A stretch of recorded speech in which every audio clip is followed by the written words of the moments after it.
Coming up on CTV Sports tonight, we will take a look at our seniors' last home basketball game of the season. We will also have a quick update on swimming, track and field, and football. And our regular segments, Fan of the Week, and In Case You Missed It. All this and more coming up. Welcome to CTV Sports on this Monday night. I'm Ryan Hillman. And I am Riley Adams. We have a lot of excitement coming up in men's basketball. Ryan, what do we got tonight? Well, let's start by taking a look at the highlights from Saturday night's win over Nevada. Senior night, folks, easy win for the Rams, 77-76. Iverson led all scorers with 21 points. Ike Meyer followed with 20.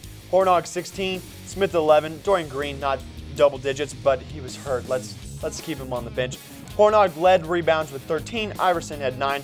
Iverson got his third and final Mountain West Player of the Week. I thought he was deserving of getting Player of the Year, but the conference didn't think so. Kendall Williams won the award. Dorian Green gets second team. Pierce gets third team. And shocker to me, Daniel Bejarano gets six-man award. That is absolutely amazing. And folks, no concern, Dorian Green will have his shoes laced up and be on the court come Wednesday. Thank goodness. Now, Saturday night's game was the last home game of the season, and for all of our starters, they won't be returning to Moby. Sports anchor Ryan Green got to ask our 5 seniors what it was like playing their last game at Moby Arena. Saturday's game against Nevada marked the end of all 5 of the Rams starters' careers at Colorado State. At the practice the day before, I was able to ask those seniors what they'll miss most about playing at CSU. I think the thing I'm going to miss most playing at Moby is just my teammates, guys I've been able to play with the last 4 years. And then the environment here when we get it packed is pretty special. So to see where it's come from, it's pretty awesome. The college atmosphere, there's not a whole lot of things in life like college sports. It's a pretty special thing, and and probably the biggest thing I'm going to miss is playing with these guys out here and the group of guys that I've gotten to know and helped and play through this program with. My teammates, the fans and everything is great. But these guys that we have in the locker room, the guys that I've been with since the dorms when I was 18. I'm gonna miss those guys and playing with them here. I think just your teammates and the relationships you build with the teammates and the coaches over the years, definitely something that will be missed. But they're relationships that'll last a lifetime. So. And each of these 5 starters wanted the fans to know how much they've appreciated their support over the years. We really appreciate all the support through the highs and the lows. When we could hardly get a crowd here, and we still had people coming out and showing us love. That was, it's really special. And we know the fans that we've seen all throughout the years, and those are the people we really appreciate. I want to say thanks to the fans that were there our freshman year when we weren't very good and when we struggled a little bit. So I want to say thanks to those guys and, just to continue to support because, we try to put Colorado State basketball on the map and we're still working towards it. So, a lot of work has gone in from everybody in this program. So just thanks for the support. They've just done a great job supporting us, coming out to all the games, and we really appreciate it. And we don't win all these home games without them. I think I can speak for all Ram fans in saying thank you for giving us some unforgettable moments, seniors, and we wish you the best of luck in the upcoming tournaments and whatever lies ahead in your careers. Ryan Green, CTV Sports.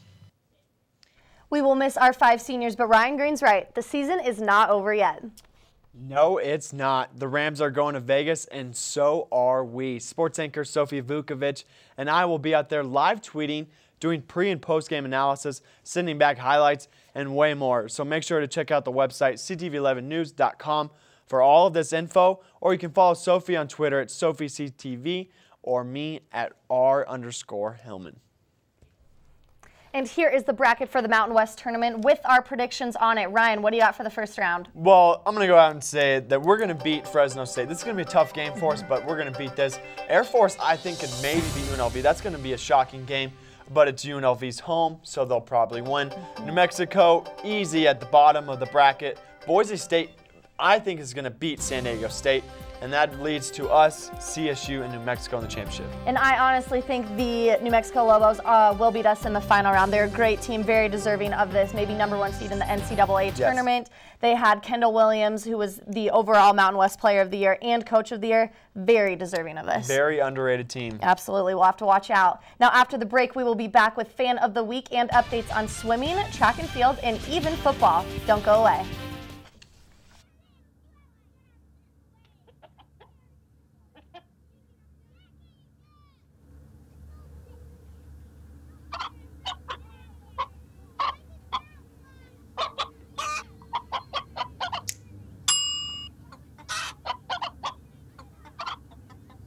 Separate raw meats from other foods by using different cutting boards. 3,000 Americans will die from food poisoning this year. Keep your family safer. Check your steps at foodsafety.gov.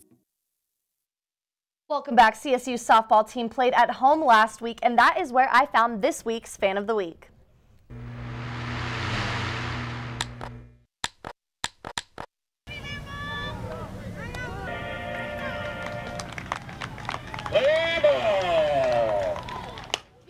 On this sunny day, no one was more excited to see the Rams play than Kathy Roberts. We came from Parker, Colorado because my son Kyle is a junior here at CSU and he is the volunteer assistant coach for softball. It's the first time we've seen him coach, and because it's such a nice day and they're playing UNC, so that's fun because it's a lot of local people.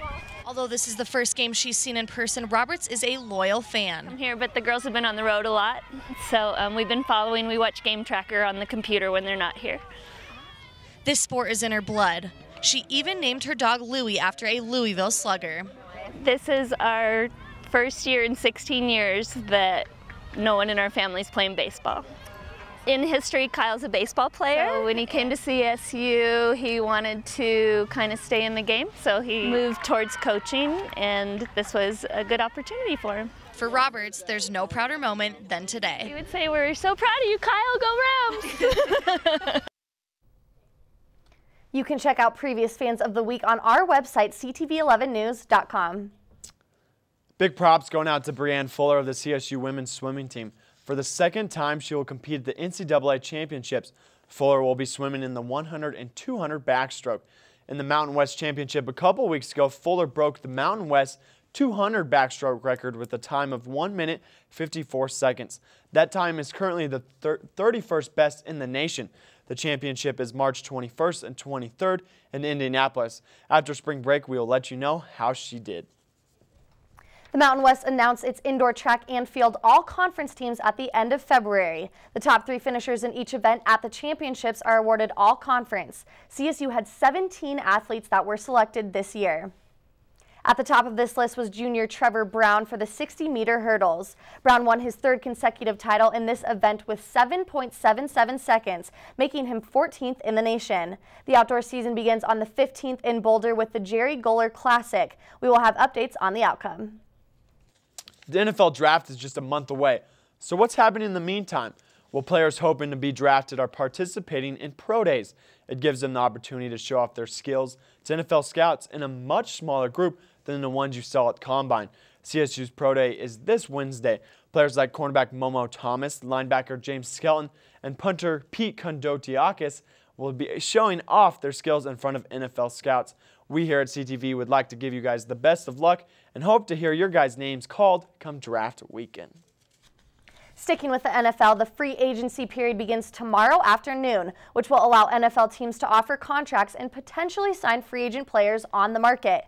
2 Denver Broncos were added to that list of free agents today. Linebacker DJ Williams and backup quarterback and former Rams quarterback Caleb Haney were both released by the Broncos. The release of both of these players will free up some cap space for the Broncos to sign other free agents starting Tuesday. And Ryan, I don't know about you, but I hope they use some of that money to try and restructure Elvis Dumerville's contract. You know what? I think we should just release him because he is being greedy. We're just trying to get some better players so you can get a Super Bowl ring, brother. I mean, come on. I mean, you never know. Annie, it's supposed to be nice out, and it's snowing now. What's going on? Will this continue? You're right, Ryan. It is snowing right now. Hopefully, as you can see behind me in the plaza, we are experiencing snow and lots of it. But later this week, it will be definitely warm. And other parts of Colorado tomorrow, we will see 49 in Denver, 48 in Colorado Springs, and 52 in Pueblo. Tonight we will have pretty clear skies with the low reaching about 24, but let's take a look at the rest of the week. Tomorrow we will see a high of 50 and mostly clear skies. Wednesday it will be hitting almost 63 in the afternoon. Thursday there will be a high of 68. Friday is looking to be just as warm with a high of also 68. So those of you who are staying here in Fort Collins will have a nice start to your spring break. Although on Saturday it will be mostly sunny with a high of 64, but back up to 65 on Sunday with clear skies. Enjoy your warm week, Rams, and have a great spring break. Thanks for watching CTV Weather. I'm Eddie Dubbald. Back to you guys. Thanks, Annie. We have a quick break, but don't go away because we still have In Case You Missed It. We'll be right back. They say that when you're facing extreme danger, your life flashes before you. If you think that's sad, consider facing it before you even have enough life to flash before your eyes. Deaths and injuries can be prevented by using the right car seat. Visit safercar.gov/the-right-seat to know what is appropriate for each age and size. It's time for the best part of the show, In Case You Missed It. Ryan, this is by far the best segment we have ever had. We have a huge variety tonight. Now, what do we have first? Well, Riley, we've seen some jaw-dropping catches, one-handers, and some that they trap against the defenders' bodies. But I'm about to show you a catch that beats all of these, and it's from rugby. Oh, I can't wait. Let's check this out. Coming from the Down Under, the Australian Rugby League, the AFL, Carlton's Andrew Walker pulls off this catch. Look at that. He is using the best resources to his ability. Look at that. Saddle on up, partner, and just grab that ball. I think the NFL might need to take advice from the Aussies. Breaking news, Broncos have signed Yao Ming. So we can throw touchdowns and all day. It might be a good strategy. I don't know. We might need to try that. Let's now, try it. Ryan, you know I'm a huge soccer fan, and I've seen a lot of things on the pitch, but I have never seen this happen before. And to be honest, it kind of scares me. Take a look at this. Now, a furry little animal called a marten comes on the field in the FC Thun versus FC Zurich game. This player takes a roll trying to get this marten off the field. Don't really know what it's doing there, and it bites him, breaks the skin. He has to leave the game, not because of a cleat mark, but because of a marten. Now, goalie saves the day, and look, it breaks his glove too. Ryan, I don't know that you know this, but those goalie gloves are thick. They look very thick. They thick. are very thick. That thing has teeth. I don't know how it got through that. It's got some chompers on it. Riley, we've seen some incredible dunks this year, and every week on In Case You Missed It, we say this is the best dunk, this is the best dunk. Well, I am ending it tonight and saying this is the best dunk of the year, possibly ever. All right, let's take a look. Props going to the big man, DeAndre Jordan of the Clippers. Oh, hammer time. He just embarrasses Brandon Knight of the Detroit Pistons. I'm going to rush out and get the poster right after this because that is amazing. Oh my gosh. In the dictionary, next to the definition of slam dunk, I think that's right there. I mean, and it was an alley-oop too, even harder. And then the little kids love it. His face, though. He almost can't believe that he shot that. That shot, I've never seen anything like that. His face sums it all up. I cannot believe that. What a great dunk. So like I said, Sophie and I will be in Vegas. First game is on Wednesday at 3 o'clock, 4 o'clock here. Huge game, Fresno State. We're on a roll. I see us still rolling. We need to be we need to peak when going into the tournament. Yep, I agree. Dorian Green will be back, so that's an obvious good start. And we need your support. Check it out on CBS Sports Network. They'll be in Vegas. Watch them there. Even better, check CT11news.com. I like that. Well, that's all the time we have for tonight. Like I said, checking the website all week long for updates on the tournament. Sophie and I will be in Vegas. Have a good rest of the week, and we'll see you again the Monday after spring break. Have a good one. I'm too tired.